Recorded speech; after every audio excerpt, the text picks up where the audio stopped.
So, and of course, yung sabi kong it's a therapy to open up, no, our sins or our guilt feelings, no, to another person. You cannot do that easily to your friend because of confidentiality, no. But with the priest, we know that hindi ikakalat ng priest, di ba? Now, pagdating naman sa sa sacrament ng tulad yan, kung Catholic believer si Jahara, kung sakali, no, normally kung may sakit ka na o matanda ka na, you receive the Holy Communion. Then, di ba?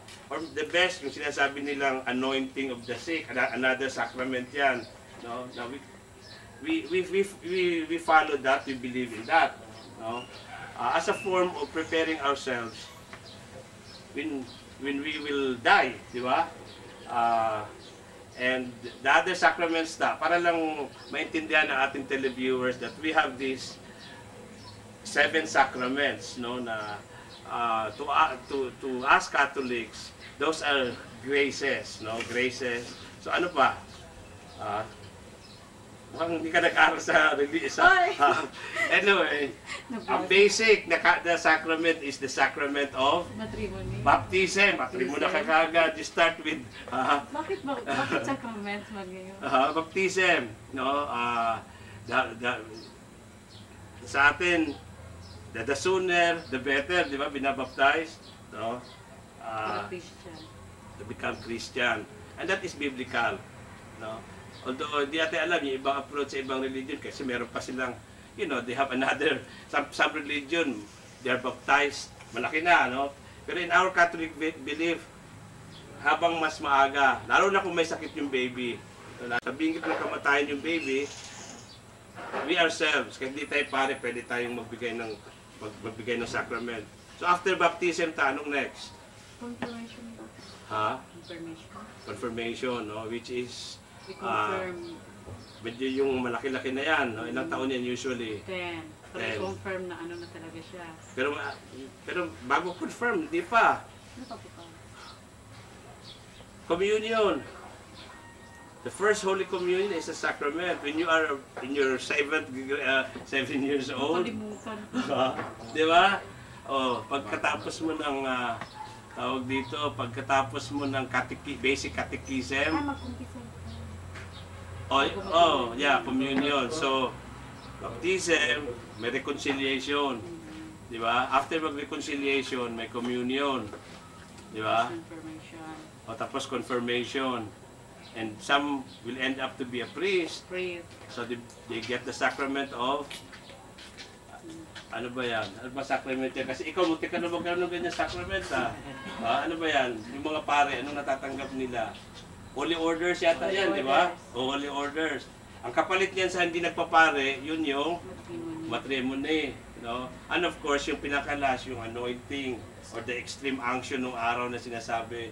So we have the 7 sacraments. No? I cling to that as a Catholic. That's the reason maybe that I don't get easily converted to any other religion because I believe in the sacraments, the 7 sacraments. No? And of course, our faith in the doctrines of the Catholic Church, no? Yung ating we just don't rely on the Bible, more than the Bible, meron tayong mga doktrina na sinusunod, no? Our own Holy Rosary, no? Our veneration to the Blessed Virgin Mother, no? So this is just to educate, no, our viewing public that the Beautiful Heart Show primarily is a Catholic show, no? It's a Catholic show. At siguro nakita naman talaga nila yan. No? We are not saying here that we are trying to convert other people who believe in another religion, but this is just to highlight, no? To highlight our Catholic beliefs. So, bilang last word, sir, no, from the seminarian, former seminarian, anong pwede natin ipaabot sa ating manonood?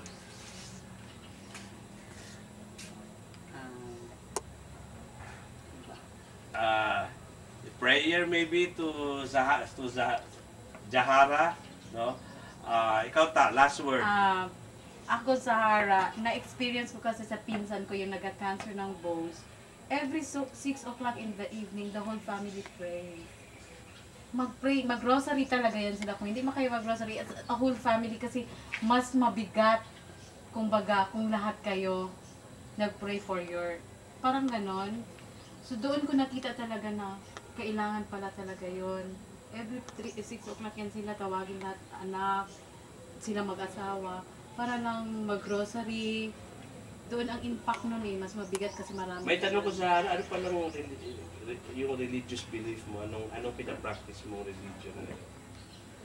Islam po. Islam ka na. Yeah, sa akin naman, no, the same lahat, naniniwala naman tayo sa, as long as pinapalalim lang natin yung paniniwala natin sa Diyos, and we recognize na we just have to trust Him, no? Trust God among other things, no? I'm not saying na wag natin paniwalaan ng MX3 dahil kakalakas naman ng MX3, especially the coffee.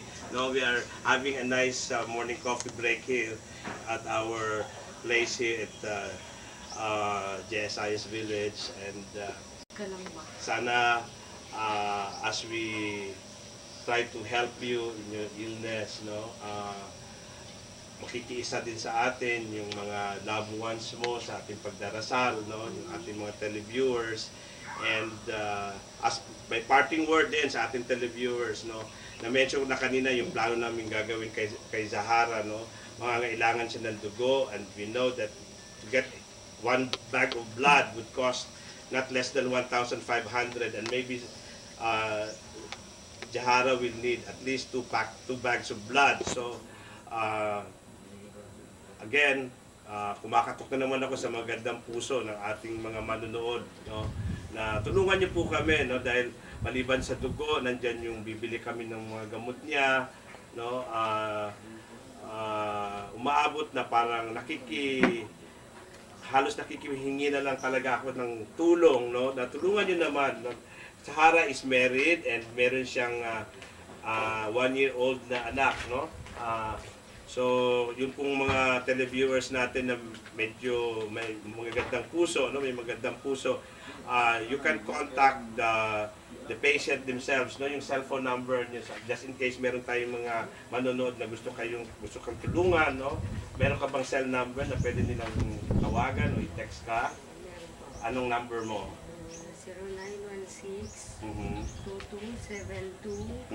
0916-2272-990. Ulitin mo ulit, dahan-dahan. 0916-2272-990. Okay. So, once again, kami po nagpapasalamat at sana samahan nyo kami sa pagdarasal, no? We are trying our best to help Zahara.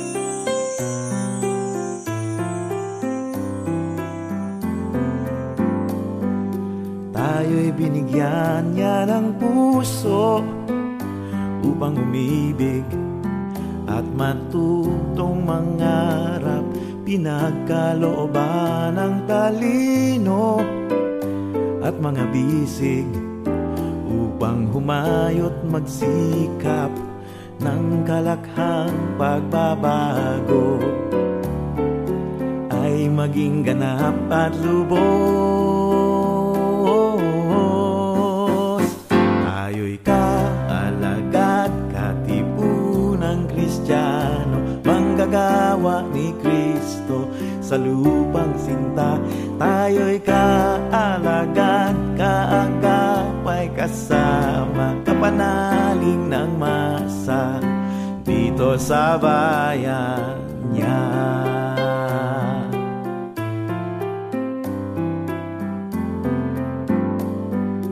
Tayo'y binigyan niya ng himig ng kapatiran, damayan at paglingap upang maglaan at pumanig, makipamuhay sa mga mahihirap sa gabay ng Ebanghelyo, sa mga yapak ni Jesus. Tayo'y kaalagad, katipunang Kristiyano, manggagawa ni Kristo sa lupang sinta. Tayo'y kaalagad, kaagapay kasama, kapanalig kapanalig ng masa dito sa bayan niya. Tayo'y kaalagad, katipunang Kristiyano, manggagawa ni Kristo sa lupang sinta. Tayo'y kaalagad, kaagapay kasama, kapanalig ng masa dito sa bayan niya.